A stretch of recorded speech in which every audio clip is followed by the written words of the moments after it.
The evidence of a Canadian tragedy lies strewn on the ground near the capital of Iran. The poignancy of small, everyday items. The blunt reality of rows of body bags. 176 are needed, including one for each of 63 Canadians. No one survived. All people who won't be coming home to their parents, their friends, their colleagues, or their family. The lives of those parents, friends, colleagues, and families now altered irreparably. I lived because of her. I was married to her for 10 years, very short 10 years. The crash happened just hours after Iran sent missiles into Iraq. Now, we're far from knowing what brought that plane down, but what's clear, Canadian grief will tonight be mirrored in Iran, because 138 of those on board were traveling from that country to ours. This is a special edition of The National.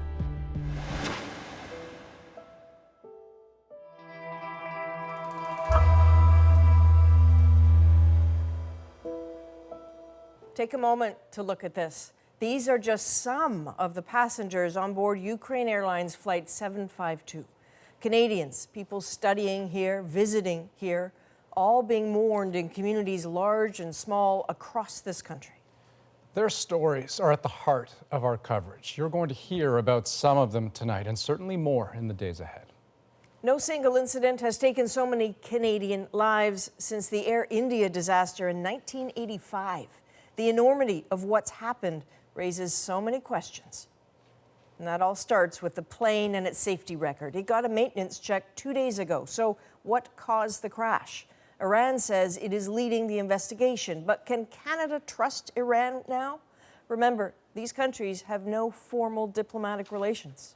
Rosemary has the story from Ottawa, where the government will be severely tested in the days ahead. And Ian is in Edmonton tonight, a city that was home for more than 24 of the passengers. But we begin our coverage tonight at the site of the disaster, a civilian tragedy. And with the world having been so fixated on Iran's missile strike against the United States, it was a tragedy virtually no one expected. Chris Brown now with what we know about the crash.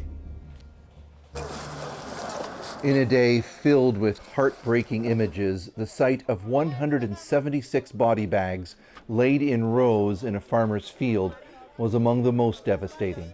Entire families were wiped out, including 25 children. Iranian state TV played a video purportedly showing part of the Boeing 737-800 on fire just before impact. It went down 13 kilometers from the end of the runway near Tehran's airport after being airborne for just 2 minutes. Stunned Ukrainian Airlines officials struggled to explain it. It was one of our best planes with an excellent, trustworthy crew, said the company's president. The plane was practically brand new.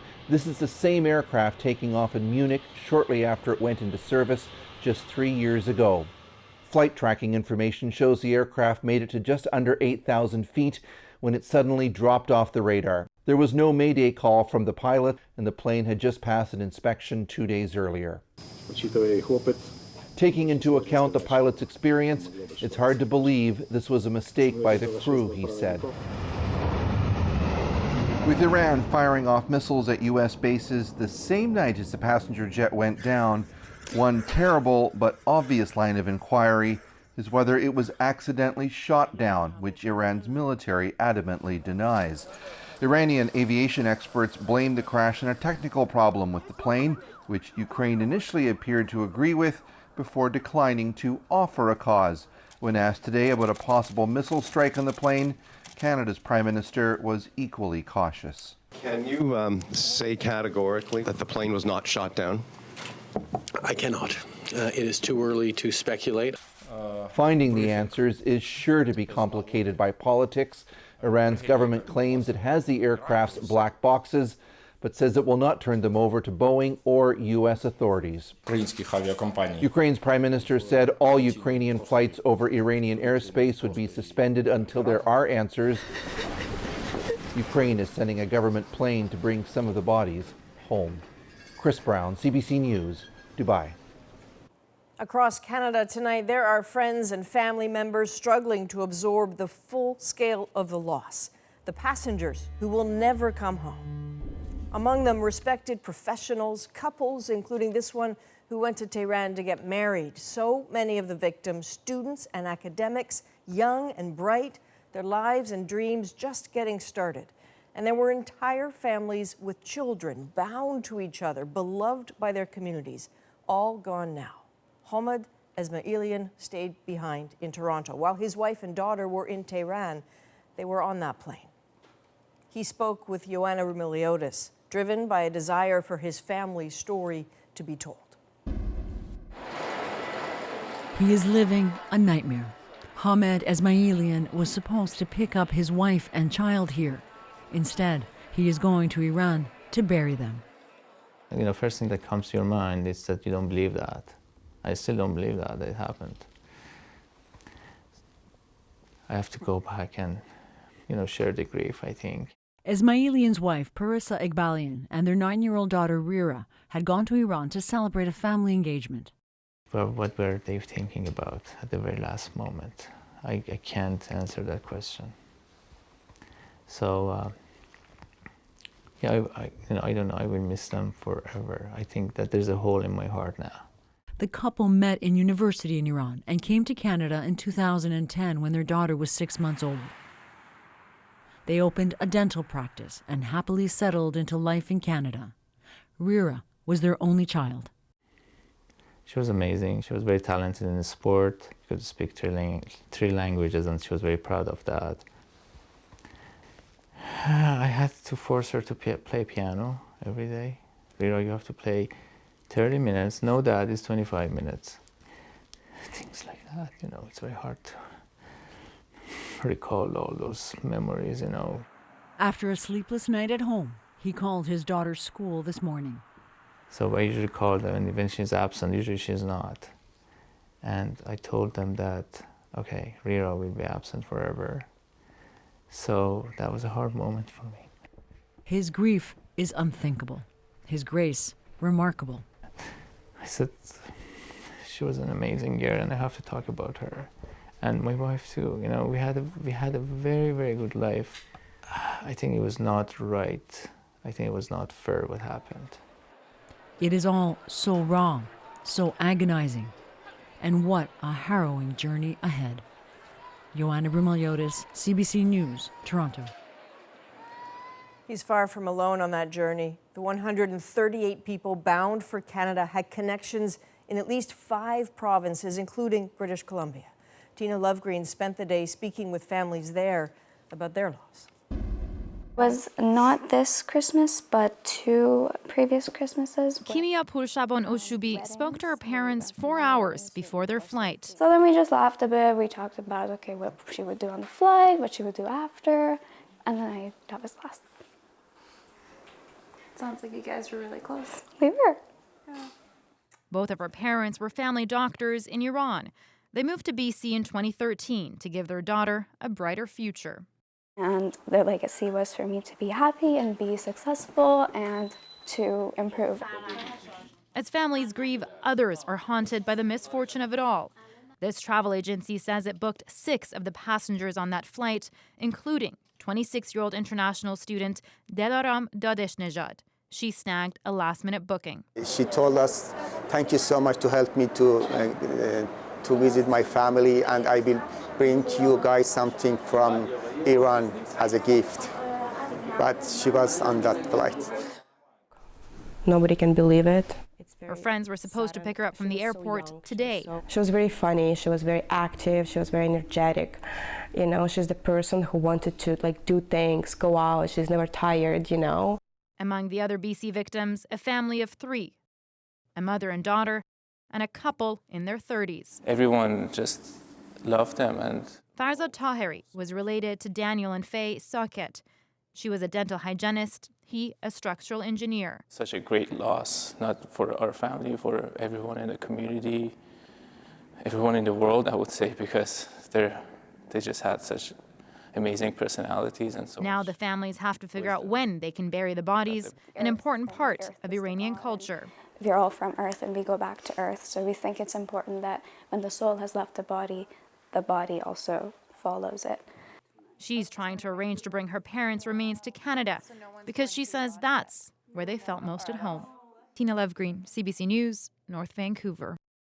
Now, beyond the grief and loss, those Canadian families are also preoccupied by an impossible question, the same one being asked in many other countries. Why did that plane crash? We still don't know, but theories are forming. Here's Katie Nicholson with some expert insights on the investigation. We look for the features that are... Giancarlo Fiorella is with Bellingcat, a global investigative group trying to get to the bottom of tragedies like this one. I think there's a tendency in these sort of situations to want answers. Like it's an innate sort of human drive that we have. What happened? How did it happen? The two prevailing theories, based largely on this still unverified video, are mechanical failure or the plane was brought down by a missile or some other explosive device. The latter gaining traction online because some believe they saw shrapnel holes in this picture. What we were able to do was find higher resolution images of the same piece of wreckage from other sources. Turns out most of those holes were just rocks that had come to rest on the sheets of torn metal.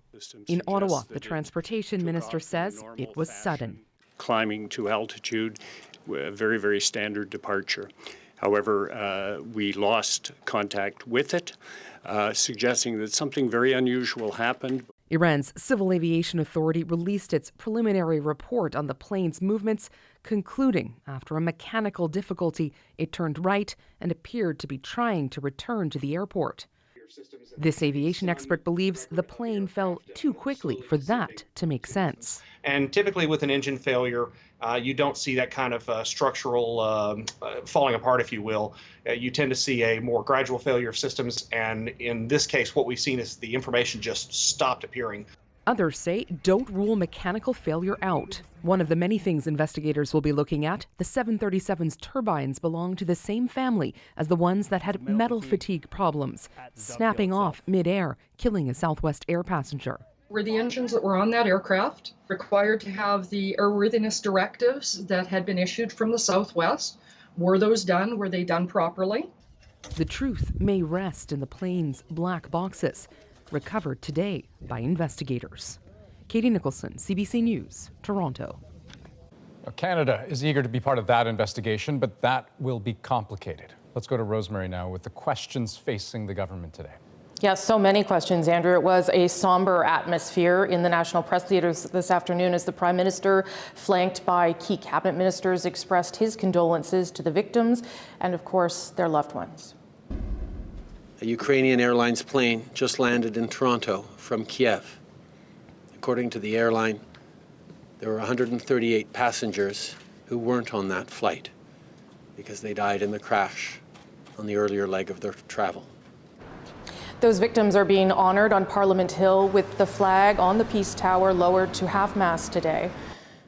We are here as well in the halls of power of West Block, but in the wake of this tragedy, the government may find that its power is somewhat limited. Remember, Canada doesn't have any diplomatic relations with Iran, as Ashley Burke tells us about the effect that's having and the questions about Canada's response. This is where Canada is desperate to go to get closure for families who lost loved ones. But the path there isn't straightforward. Canadians have questions, and they deserve answers. Families are consumed with how to get their loved ones' remains home. But with no ambassador to Iran, that could be tough. It's so challenging because normally we would be able to work through our embassy if we had one in Tehran, and the ambassador on the spot would in fact make all these arrangements working closely with the Iranian government. Canada cut ties with Iran in 2012. The Liberals tried but haven't been able to reestablish diplomatic relations. So without an embassy, Canada will have to go through other countries. Italy is our protecting power in Iran. We're also reaching out directly to the government of Iran, and Australia and France have also offered their support for us in matters of logistics. I am confident that we are going to be able to be part of the investigation. Ukraine is also investigating. Canada hopes that's a way in. It's offered technical help and expertise, but all it can do is ask, since the crash didn't happen in Canada or involve a Canadian plane. In order for the families to have confidence in the investigation, Canadians have to be involved. If they're not, then there will always be questions that aren't answered. Was the evidence gathered properly? Did they protect the evidence properly? Did they analyze it properly? Did they come to conclusions based on the evidence, or did they come to conclusions based on some political influence? Ashley's here with me now. So what is Canada's role? What are they doing right now to be part of this investigation? Well, the Transportation Safety Board has assigned a point person to this file, someone who under international aviation agreements is going to be getting updates. But that information is going to be released from Iran, and that's because it's the lead on this investigation. Okay. Thanks for this, Ashley. Appreciate it very much. Complicating all of this, of course, the conflict between the U.S. and Iran. And that's left Canada caught in the middle, too. Justin Trudeau was asked repeatedly today about Donald Trump's actions. And as David Cochrane tells us, Trudeau stuck to the same answer. A somber Prime Minister's first appearance of the new year, coming on a day of great sorrow. To the families grieving, know that the Government of Canada and all Canadians are grieving with you. This tragedy intersects with the political and diplomatic fallout of a fraught week in the Middle East. Those dead Canadians are inside the country that fired rockets at the Iraq military base housing Canadian soldiers. I can confirm that there were Canadians at the Canadian base in Erbil when the rockets landed, but they are all safe. Those rockets, a response to Donald Trump's order of a drone strike to kill a top Iranian general and known sponsor of terrorism. Trump claims it was necessary to stop an imminent attack, but has offered no proof. Do you trust Donald Trump's assertion that the drone strike was necessary to stop an imminent attack? The Americans made a decision based on their threat assessment. Trudeau took that line and didn't budge. It was a threat assessment that the U.S. made. It was a threat assessment that the U.S. Was tasked with making and made. Whatever went into that assessment, Trump's actions put Canadian troops under fire and at risk of more. It also threatens the strategic objectives of the Canada-led NATO mission to defeat ISIS. We continue to press in all our conversations, including with the President, for a de-escalation of tensions in the region. Until that happens, Canada has halted its operations in the fight against ISIS. It's relocated some troops to Kuwait and suspended its training missions designed to help stabilize Iraq. David Cochrane, CBC News, Ottawa.